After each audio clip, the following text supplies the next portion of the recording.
Saroli police સ્ટેશનના વાહન ચોરી તથા ગોડાદરા પોલીસ સ્ટેશનના વાહન ચોરીના ગુનામાં એમ 3 અલગ અલગ ગુનામાં નાસ્તા ફરતા આરોપીને પકડી પાડતી સારોલી પોલીસ સર્વેલન્સ ટીમ.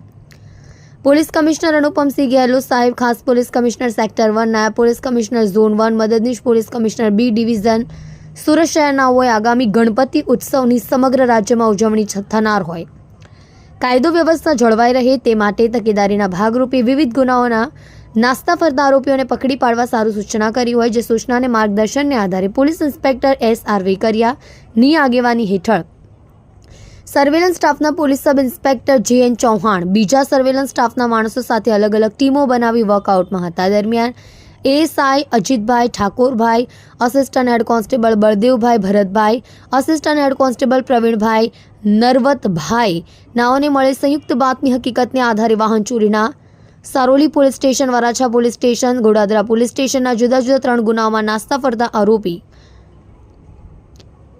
અભિષેક ઉર્ફે બમ ભગવતી પ્રસાદ ઉપાધ્યાય નાઓને પકડી પાડી કાયદેસરની કાર્યવાહી કરી પ્રશંસનીય કામગીરી કરેલ છે.